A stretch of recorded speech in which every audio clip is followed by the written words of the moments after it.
Well, hello and welcome to Outdoor Oklahoma. I'm Todd Craighead. I bet you already know how to tell how old a tree is, right? By counting the growth rings. But did you know the same basic technique is used to accurately age fish?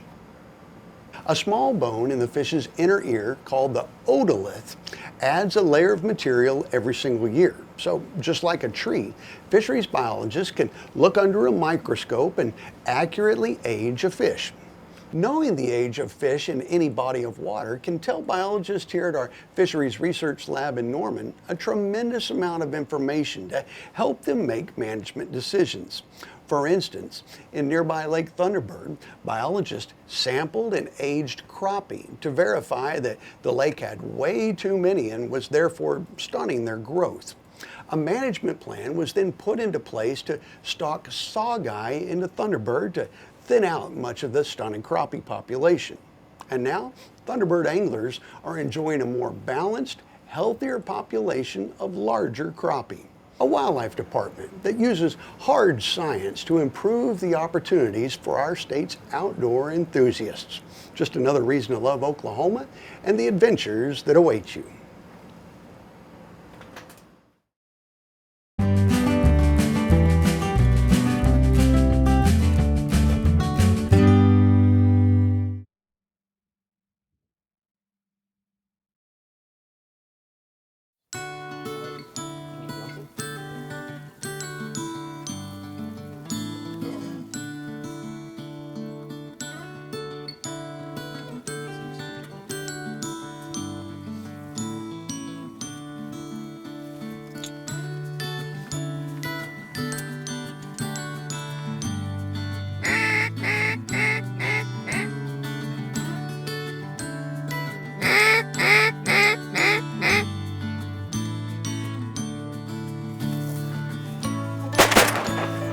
Sit. No! I feel like duck hunting is something that it just changes you once you get out there and you get in the duck blind and you watch that morning flight come in. Duck hunting just changes you. So it's probably something I never would have done without my son's passion, and once we got out there and we experienced it, it's something I fell in love with. Oh.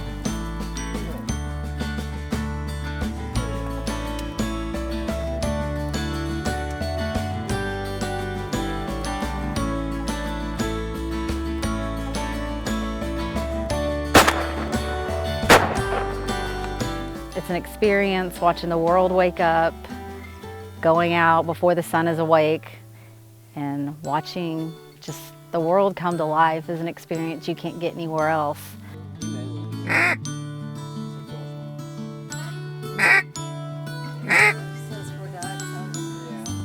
Or big ducks there.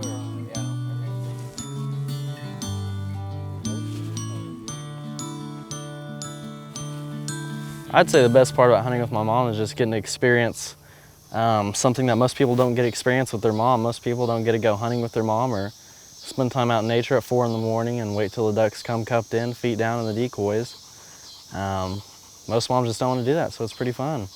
Hunting with Tristan has made our relationship stronger in ways that I wouldn't expect.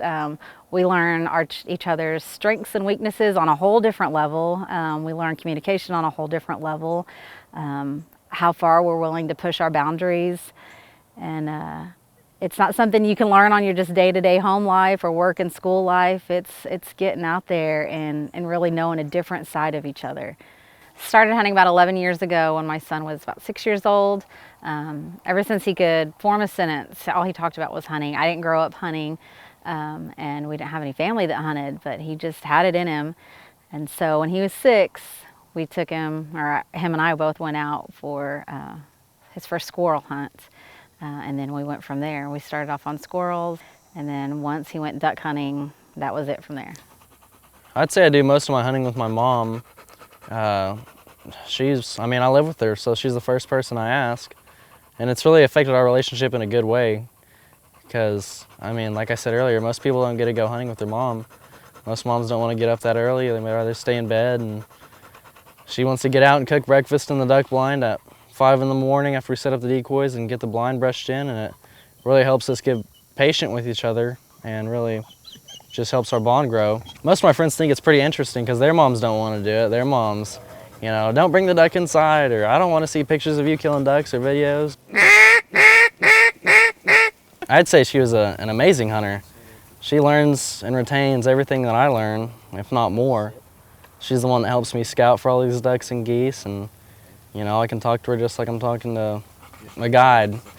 We just really relate together really well, and she's pretty smart. Tough sit. Through a mutual friend, we met Mason, and he was able to take us out to his grandparents' place. We had a great hunt, not because we got a limit, but because we met a new friend, we got to experience a new place, and we were out in the duck blind together, and that's what made it worth it all. We may have not shot a whole ton of ducks, but man, it was a lot of fun. All three of us, we had a really good, well actually all four of us, the dog too. We had a really, really fun time. Once you get out in the duck hunting world and you talk to people, it's like I said, duck hunting changes you, but when you meet those people that have been changed too, you just form a relationship, whether it's the first time you've met or you've seen them for years. And one of the best things is the heart of duck hunters, where they're willing to help each other out. And this was a great hunt we were able to do with Mason.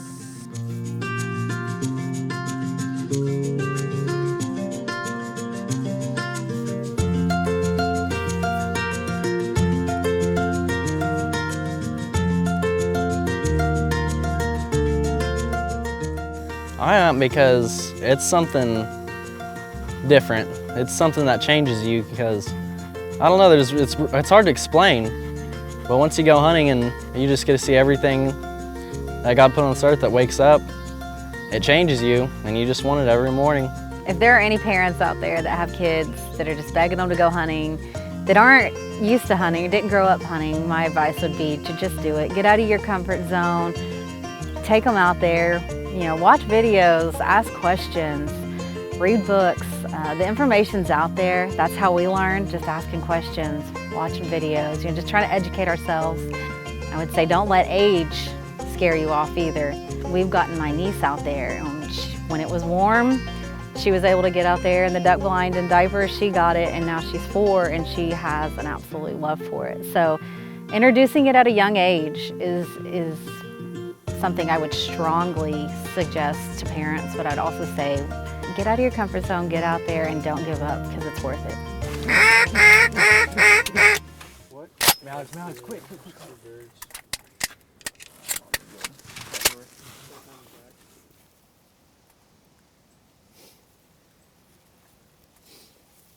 Right here in the decoys. Kill him.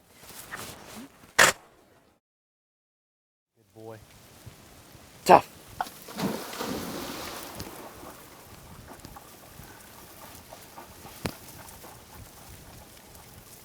Good boy, here. Good. Good dog. Is that your first duck to retrieve? Well, no, that's your 5th for this season. No, that's your, oh yeah, that's your 5th. Sit, hold, drop, drop.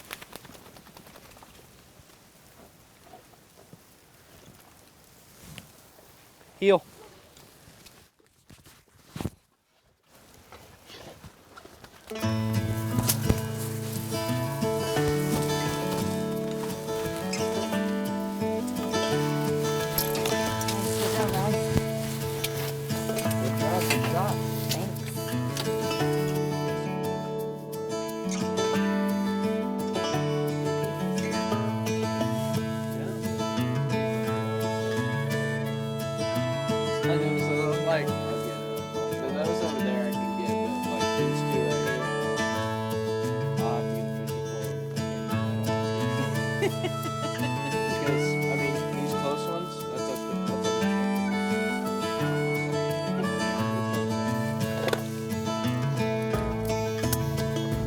About those. But I don't know about those.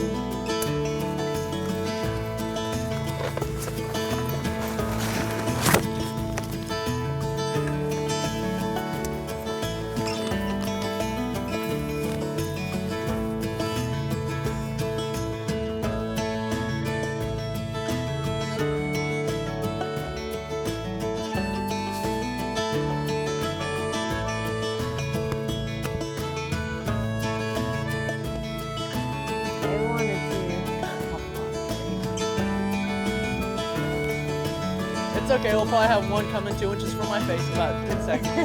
And I'll be turned around. I don't think I'd ever not hunt without my mom. She's one who's taught me the most about hunting that nobody can teach me as much as she can in person. She's really helped me a lot with hunting, and I've helped her too. We bounce back and forth with knowledge, and so I really don't see why I wouldn't hunt with her. We can make hard situations really work out and really get some good hunts in, and even if whenever I'm growing up and I have my own family, I don't think I'd ever quit. She's gonna be right there next to me. Welcome to my studio. I'm Helen Howerton. I'm an artist, wildlife artist specifically, living in Tulsa, Oklahoma. The only time I moved out of Tulsa was after my marriage to Ron Howerton, whom we're celebrating 56 years this year. Somehow he has managed to put up with my artistic life. You know, I've been drawing and painting since I was very young. I never had to question what I was going to study. I knew it was going to be fine art. There was no question. It was just which direction was I going to go. Well, Helen went far. After graduating with her fine arts degree, she went on to become quite the accomplished painter and sculptor.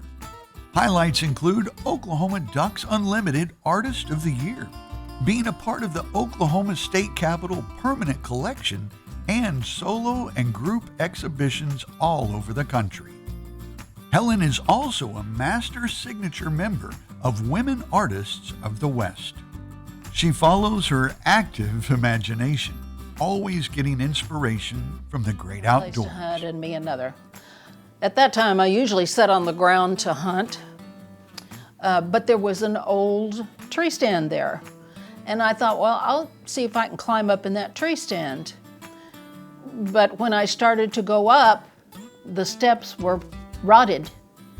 And so I was afraid to go up very far. I was afraid I'd fall and break a leg or something wonderful. So that's how this painting was born. Inspiration can come from walking down the street, walking out my back door, just being here. Helen's career spans many years and mediums, but the Oklahoma artist has still found the time to share her skills in teaching others. This is very pliable clay, so I can do fingers in different positions, which I will do when she won't have a hand that big. That would be a little unusual. Several times in some of their juried invitational shows. I've taught at Gilcrease before. Workshops, and then I did, for several years, I substituted quite often and taught an early Alzheimer's class. It was challenging, but it was wonderful because it pushed me to learn more.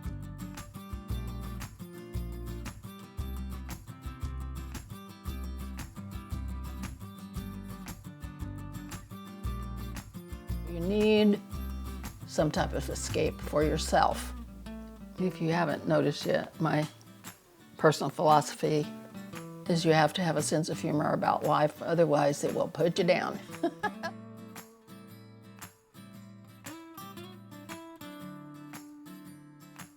they're all different patterns. Each one is unique to that particular animal. So anyway, makes it interesting, and that's a trivia that you pick up as a wildlife artist because you're studying your animals and trying to learn all you can about them.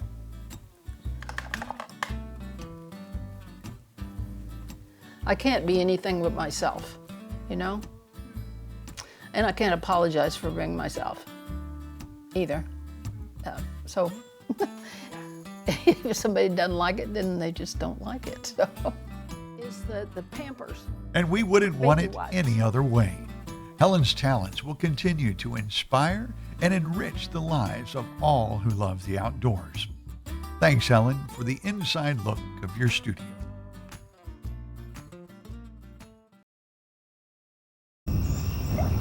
Dennis, hunt this part of the country down in here. My grandfather and grandmother's homestead land is just up the creek, about a half a mile. The country's changed considerably. There used to be a tremendous amount more timber than there is now. Is this always this much farming land? Or?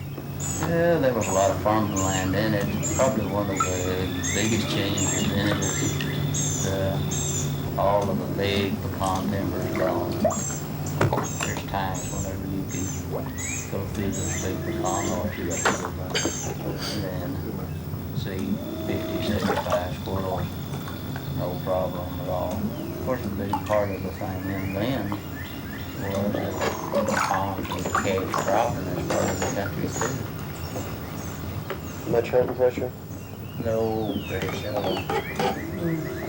The older people that lived in this part of the country, the game was part of their living.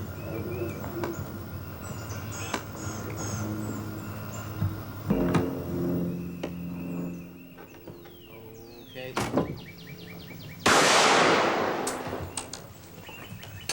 You got him, didn't it? Yeah.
Take some, leave some, and there will always be some.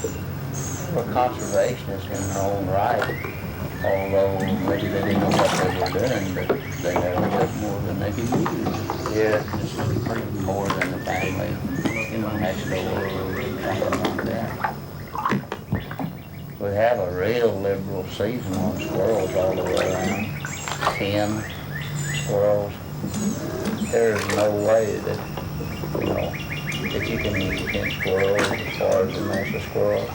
Oh, basically, if we find up to 6 or 7 squirrels, usually out of that you get 3 of what we call pan squirrels and pot squirrels. The older ones you can make dumplings out of.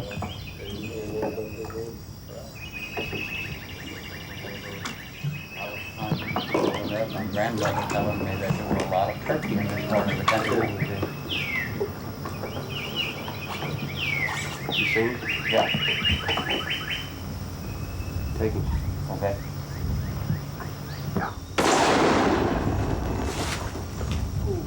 Pretty birds you got him go by.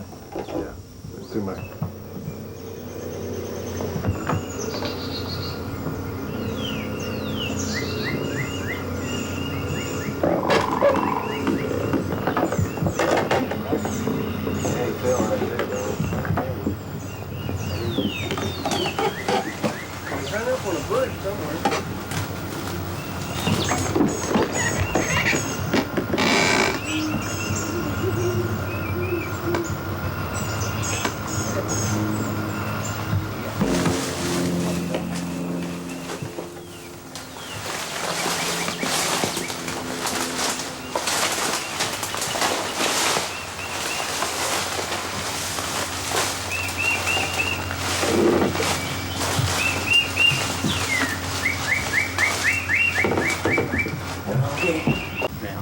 In the big tree. Which at? Where? There he is right there, James. You want him? Yeah.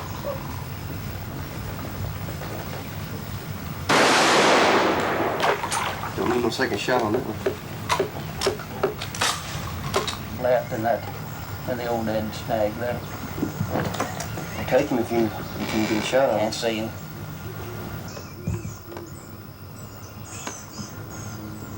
Are you that fast a trap shooter?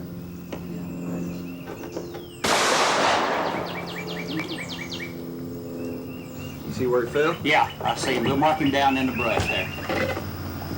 We're going over to the bank where you can get into the timber. Just pick a good place in the bank there. There is no good place to go.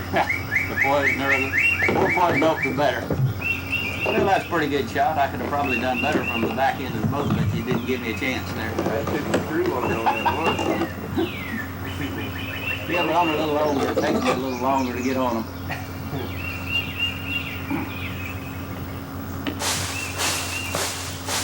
There you fell, buddy. Nope, that's it. There you go. There you went. Good fox. Come down the bank. Right here. Right here. It was very full, isn't it?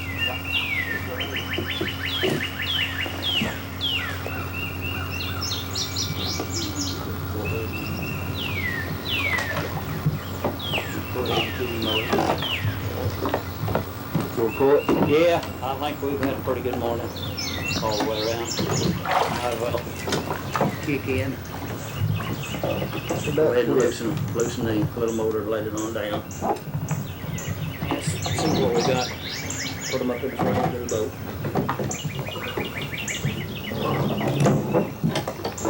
There you go. Oh, what do you got in grays and fox? You got 2 grays and 3 fox. 3 fox, Okay, let me kick the big motor. Just sidle on out.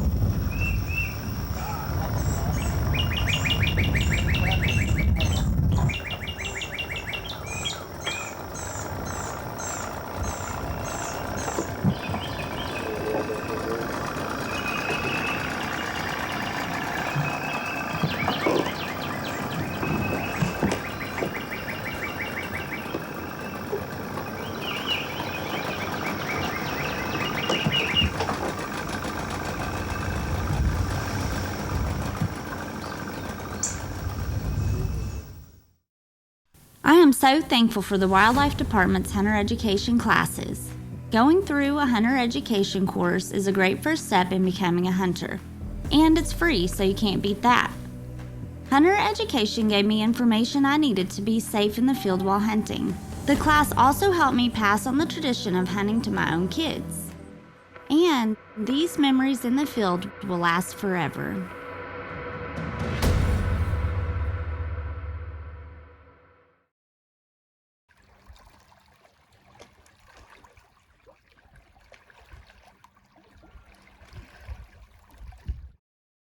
Wow, that's amazing. Well, we hope today's stories remind you that Oklahoma is a perfect state to explore. So however you choose to enjoy our incredible natural world, remember, your adventure starts with Outdoor Oklahoma. 21, huh? So we're actually missing a bunch in here. You can kind of see a little bit in there. Outdoor Oklahoma is produced by the Oklahoma Department of Wildlife Conservation and is proud to serve and be funded entirely by sportsmen and women and outdoor enthusiasts who love and appreciate all things wild in the great state of Oklahoma. As you sand, you get these center ones, you lose all these outer annuals.